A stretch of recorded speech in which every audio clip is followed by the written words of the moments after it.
Waktu saat ini, kantor pusat perusahaan Abimanyu, aku tergagap, masih sangat terkejut melihat Bagas di hadapanku.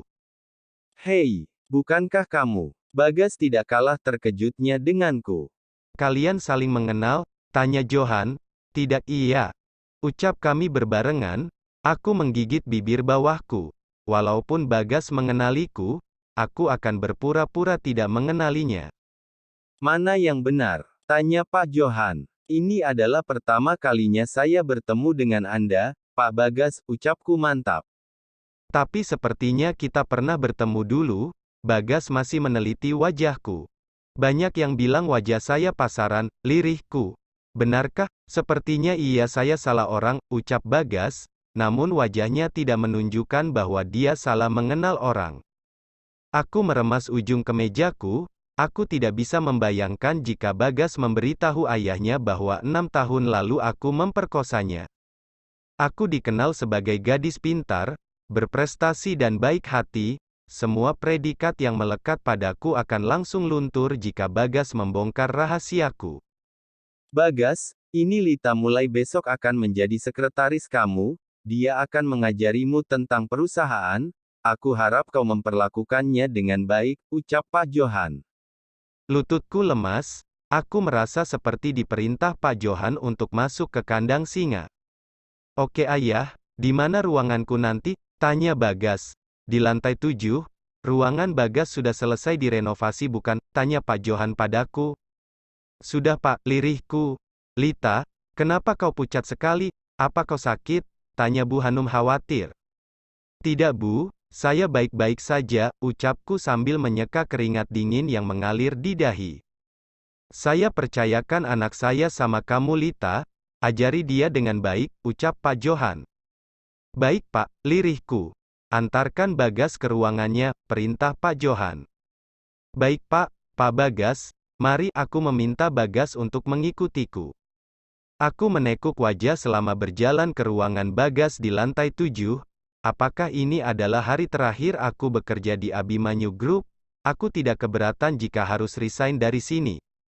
Tapi jika rumor buruk tersebar mengenai alasan aku keluar dari sini, ditambah ancaman Pak Johan yang akan memblacklist namaku sehingga semua perusahaan tidak mau mempekerjakanku, apa kabar cicilan rumah dan motorku? Hati-hati, Bagas mencekal tanganku hingga aku tidak jadi mencium tiang di hadapanku. Terima kasih, Pak, ucapku sedikit kaget. Kamu ngelamun? Tanya Bagas. Tidak, Pak, dustaku, ini ruangan Bapak. Mulai besok Bapak bisa bekerja di ruangan ini. Aku membuka pintu ruangan yang baru saja selesai direnovasi. Kamu nanti duduk di mana? Tanya Bagas. Di sebelah sana Pak, jawabku. Aku menunjuk sebuah kursi di luar ruangan Bagas. Kenapa duduk di luar ruangan? Bagas menaikkan alisnya. Mana ada sekretaris yang seruangan sama bosnya? Makiku dalam hati. Pindahkan kursimu ke dalam, perintah Bagas. Maaf Pak, biasanya meja sekretaris berada di luar, cicitku. Kamu kan bukan sekretaris biasa, bukannya tadi ayah nyuruh kamu ngajarin saya? Tanya Bagas.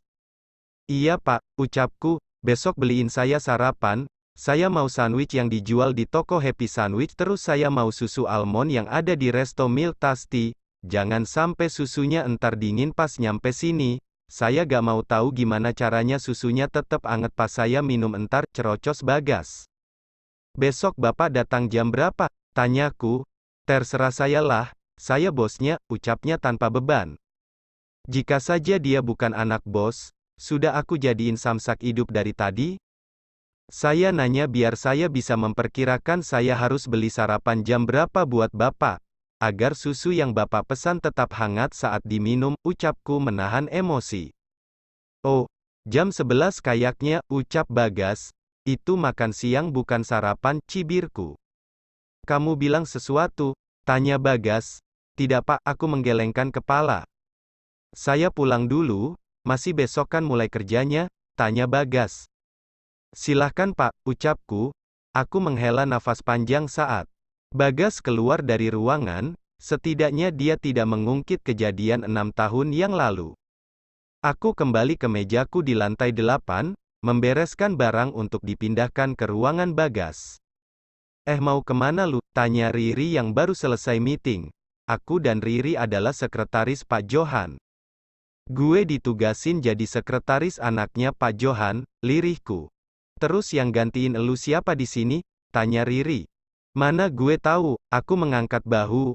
Gue kan baru jadi sekretaris CEO, kalau sendirian ngeri-ngeri sedep, ucap Riri khawatir. Tadinya aku dan Bu Sari yang menjadi sekretaris Pak Johan, hanya saja 4 bulan yang lalu Bu Sari resign setelah melahirkan anak keduanya. Karena kinerja Riri sebagai asisten manajer dinilai sangat baik, maka Riri dipilih untuk menemaniku menjadi sekretaris Pak Johan. Katanya anak Pak Johan cakep abis ya? Enak dong lu bisa cuci mata tiap hari, ucap Riri heboh. Cakep sih cakep, tapi batinku. Aku menghela nafas frustasi. Kenapa sih lu, kok lesu amat, gak rela pisah sama gue? Goda Riri. Gue disuruh ngajarin anaknya Pak Johan, baru pertama kali ketemu aja udah bikin gue stres, lirihku. Emang doi kenapa? Tanya Riri penasaran. Semoga feeling gue aja, tapi kayaknya tuh bocah bakalan ngerusuhin hidup gue yang aman damai sentosa, cicitku. Lu mah overthinking aja kali, Pak Johan ama Bu Hanumnya aja baik pake banget, anaknya gak bakalan jauh kayaknya, komentar Riri.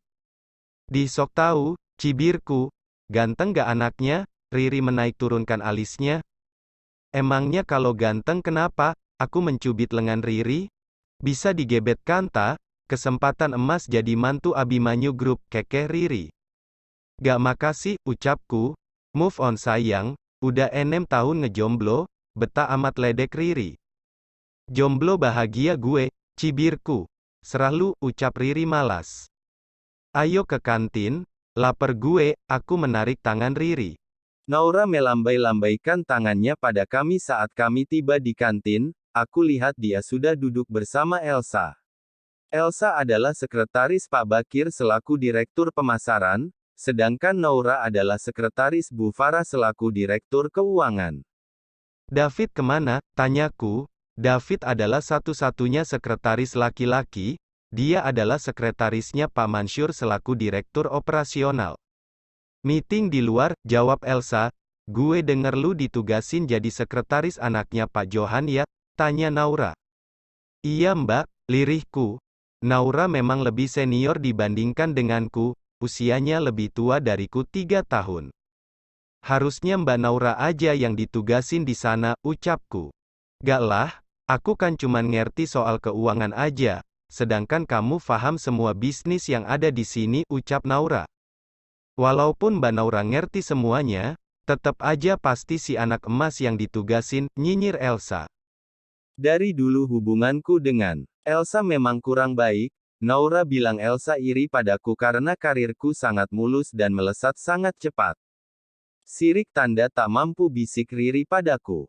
Kalau mau jadi anak emas juga, kerja yang benar, jangan sampai kena surat teguran lagi kayak kemarin, nasihat Naura.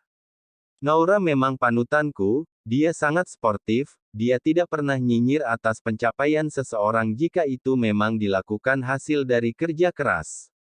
Lita, jam 8 malam nanti ada yang akan mengirimkan barang-barangku ke ruangan kerja, suruh mereka merakitnya di kamar ruang kerjaku. Pastikan kerjaan mereka beres, bos ganteng. Aku mendesah pelan, belum resmi jadi sekretarisnya saja dia sudah membuatku lembur. Apa kabar esok?